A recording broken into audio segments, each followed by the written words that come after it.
All right, I am cosplay artist Super Fangirl, and I have decided to document my adventures of getting into the cosplay and Comic-Con world. Today is August 19th or 20th or 21st, depending on when my secret identity posts this, and my first Comic-Con is a month away. Let me give you a little background about who Super Fangirl is. I like to consider myself a real-world cosplay superhero. Superheroine? Unlike every self-proclaimed Hollywood version of Average Joe turned superhero like Mystery Men, Super, and Kick-Ass, I am a non-vigilante hero that raises awareness through social media and hopefully someday in person. What kind of awareness is? Pretty much any given underdog needing advocacy, support, or civil rights. My forefront causes are people with special needs, especially children with invisible disabilities, gay rights, and humane treatment of children, the elderly, and animals. These do not negate the validity of all the other causes that I love and need supporting in no way. I love and support and will do my very best to help as many groups and communities that I can as my popularity grows. I'm an alter ego. I can pretend that I have fans. So, if you are easily offended, don't believe in any of these things, or even against cosplay and the whole of nerdom, then this will not be a good documentary for you. Haters gotta hate, and I don't begrudge you your opinion. Ignorance just pisses me off. I do have a secret identity so that she can live her life day to day, business as usual. Her real life is great. 2 amazing sons, ages 13 and 10, a boyfriend that lives with us, 2 cats and a bunny. We all have our alter egos, and I refer to them as such. She's a full-time student working on a degree in special education, so when I comment on topics about disabilities, special needs, and such, I'm not just talking out of my ass. There's a real-world experience and formal education behind some of the things that I rant about. You may be asking, why have a secret identity? It's not like we can't recognize you without the sunglasses. You aren't exactly Clark Kent Superman. It's not like you have actual arch enemies that could threaten your family. Besides being incredibly rude, that's also very true. Outing my secret identity won't put my family and friends at risk. However, there are people in my life that I love and respect that may not understand this interest. And frankly, who doesn't want an alter ego that's braver, more creative, more outgoing, and way cuter and more fun to become?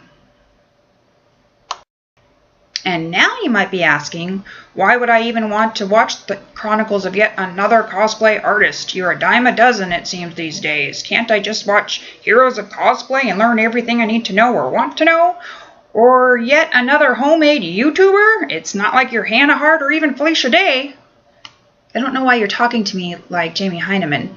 And again, rude but true enough. I'm learning so much from my new role models, Jessica Marizan and Commander Holly from Crab Cat Industries, and not just because they actually tweet me on occasion, but because they're breaking down professional cosplay for us.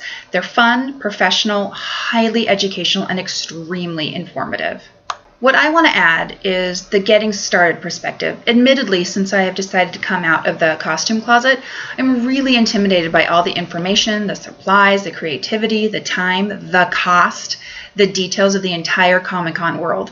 I want to be a go-to resource for the layman that says, where do I fit in? I only have a rainbow wig, a dream in my heart. What do I do with that? Or, I have never, ever even been in public with my costume. Where do I start? I want to be your low-tech, zero-budget, personal superhero of encouragement. Okay, that being said, what are my goals and objectives? Ultimately, world domination. Okay, no, not world domination.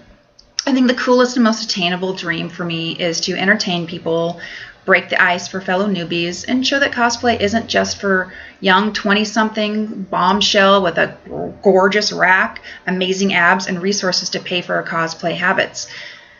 I want to welcome those of us who are regular nerds, geeks, dorks, weirdos, freaks, outcasts, underdogs, loners, that also bought our costumes and accessories from thrift stores, eBay, garage sale, Frankenstein existing costumes, with cardboard swords, squirt gun laser, towels pinned to our shirts, and borrowed memorabilia. Each one of my webisodes, as it's called in the biz, We'll talk about different aspects of becoming a character, developing practicalities such as utility belts, to cape or not to cape, old school versus new cool, Portland-based attractions and events, probably make up some fandom topics, and I'd love if anyone has any questions or topics they'd like to hear more about. I'm totally cool with that.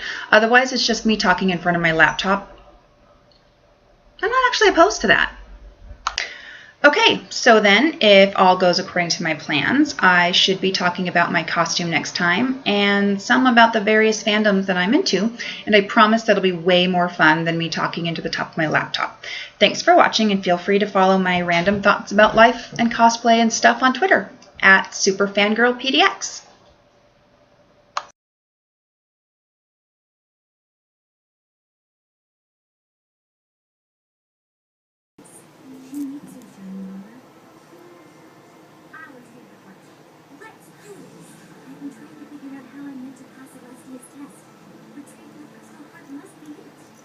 That's your own foot, weirdo.